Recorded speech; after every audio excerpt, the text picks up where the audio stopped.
All right, everybody, welcome back to the Chill. It has been a while, but we are here for episode 2. I am Trevin. Yes. I am Alex. And today our topics are multiplayer and Collective action, as that, it is called. yeah, Yes. within video so games, basically- obviously. Yes, within video games. And surprisingly, we're not. Well, we did talk about Hogwarts Legacy last time, but I will be referencing a couple other games other than Dead by Daylight. But of course, Dead by Daylight is going to be one of the main focuses, as it is a huge epitome of said collective action. Of course. So this term collective action is coming from the article called Tragedies of the Ludic Commons, Understanding Cooperation in Multiplayer Games, written by Jonas Hydesmith.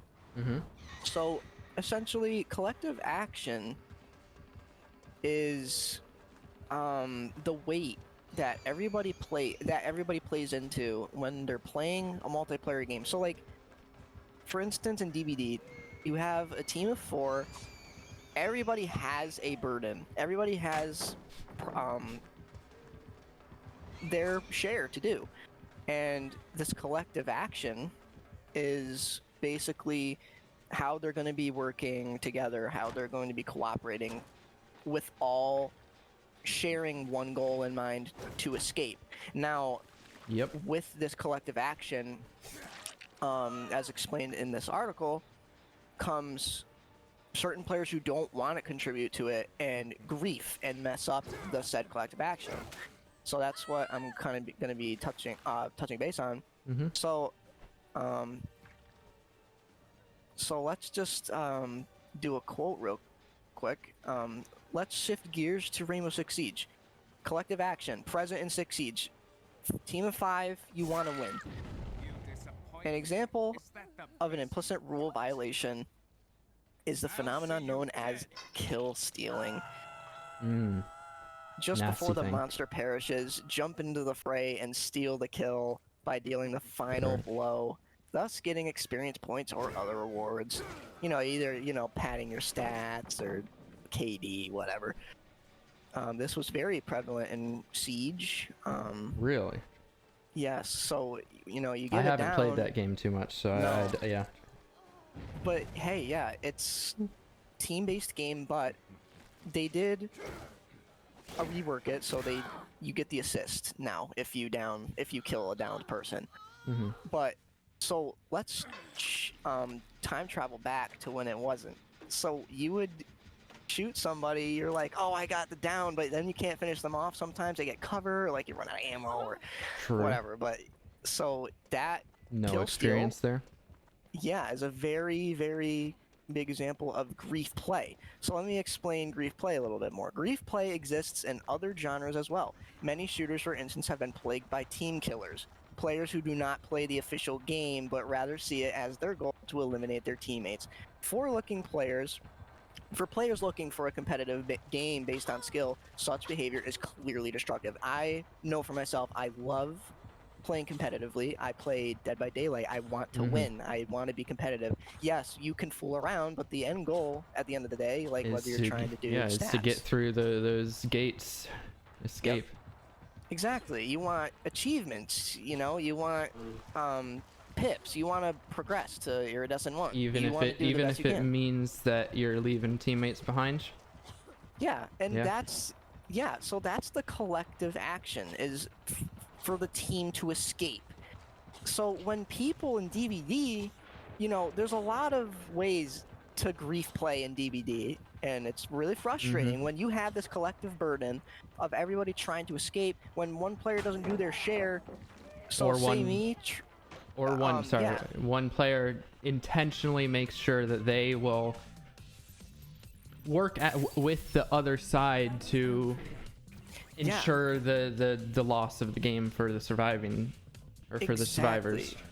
Yes. Such as body blocking is a big one. Intentionally failing skill checks.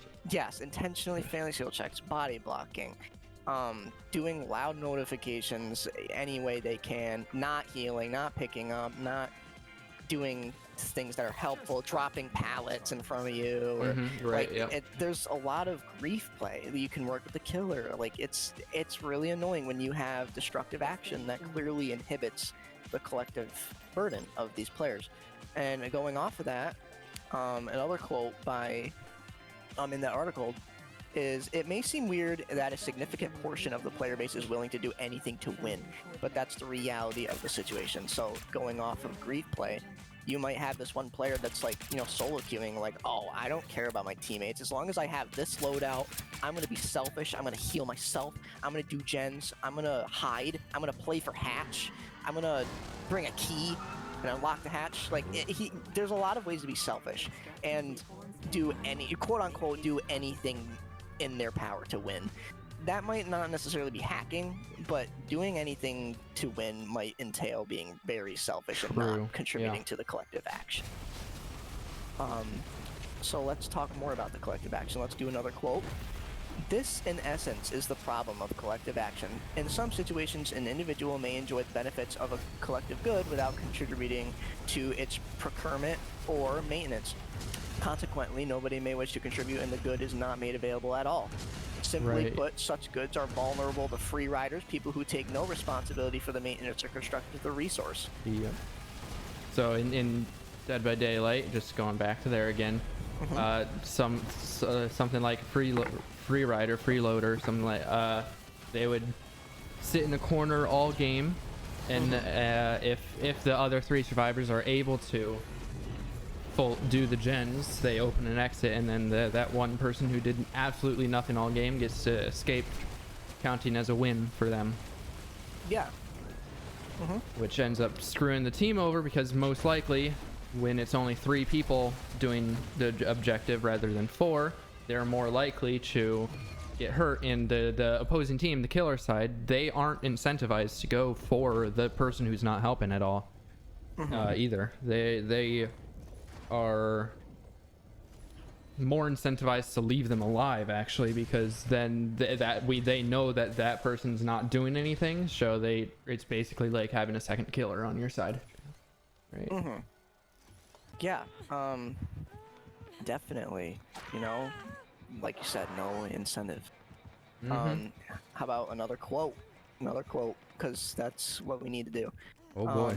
I want to point out another quote.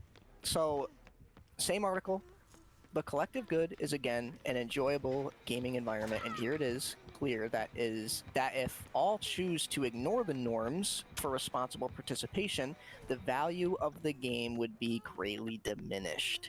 That is very much true. Everybody, the amount of fun you have in any given match of Rainbow Six, Dead by Daylight, Call of Duty, hell, Played Up. If not everybody's doing their share of the work, everybody in that match will feel it. Everybody's gonna suffer for, but games have been, cracking down on it, like sanction. Like if a teammate leaves in Dead by Daylight early, it's gonna be a 3 versus 1, which it might not sound like, if you don't play DVD and you hear 3 teammates versus 4 teammates, it might not seem like a big difference, but it is a huge difference. And when somebody leaves early, exactly, when somebody leaves early, you're just screwed right off the bat, and there's no punishment really. Maybe you might get a 30-second matchmaking penalty, or nothing at all maybe. But it's when people ignore these said norms, it quote unquote greatly diminishes the value of the game. And I can't tell you how prominent it is. Teammates leaving early. I can feel us getting mad right now, just talking about it. No, not even really playing the game, just talking about it gets us really mad. This ignorance, well, not ignorance, going back, it diminishes the value of the game even after the match is over. Hours after, days after. No, it's just it gets really, it punishes you, and you can't do anything about it. If somebody just leaves her, you know, it's not fair to the rest of the team when they don't want to contribute to the collective action. Oh, I'm just gonna get off, or like, oh, I hate this killer, or like, and then they just DC when they get down because they should have spun them, or like they should have had that vault, or like, oh, I'm getting tunneled, I'm gonna leave. Right.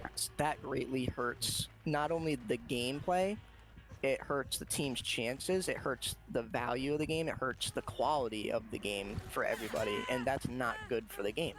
So that's why some games, at least, have been doing sanctions, and rightfully so. But, you know, Dead by Daylight might, you know, behavior has not really done much for that. Like, DCing is a very prominent thing right now, and it's very unfortunate. Like, somebody could just leave the game and like stay in the lobby for all they care, and Right. it's kind of annoying. Yeah. But yeah, that's a big grief. Yeah, and with that, I believe that wraps up this episode of the Chill. Yep, that's all. Any final remarks from you, Alex? Nope, that was all collective action. This module did talk about roleplay a lot, but you know, in DVD, it's not like really dedicated to role playing, but role playing does contribute to a lot of multiplayer cooperation, and it's really Yeah, you had mentioned Rainbow Six. That has roleplay in it. You're role playing as either terrorists. I think it's kind of a terrorist game, right? It is, yes, and Yeah, also right.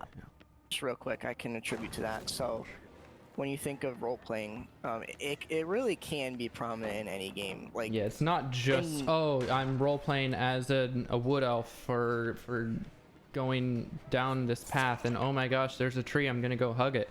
It's not just stuff like that. Role playing is just you're playing as someone other than yourself. Yeah, and even DVD, like if you have like cosmetics and you have a team, like you can all still like when we did that whole Ash stun, it could qualify as role playing. Most really definitely. Yeah, for sure. Right. But yeah, and I mean, real quick, if it does help, I'll point out something I wrote about for the module in discussion 7. One game I did play was Clone Wars Adventures, and the whole idea of Clone Wars Adventures was really putting yourself in that atmosphere, and like for people like me that loved Clone Wars, it was an amazing experience for cosmetics, and the people around you all share the same exact thing.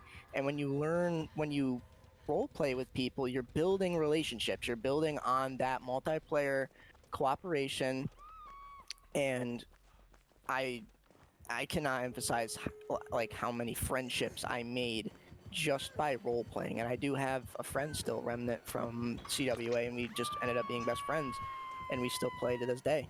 But that's the kind of relationships that you can build in that multiplayer cooperation, and it's amazing to me. Right. All right, well, but yeah, that'll do it. That is all for this episode. We'll see you for the next one. Bye bye. Heck yeah.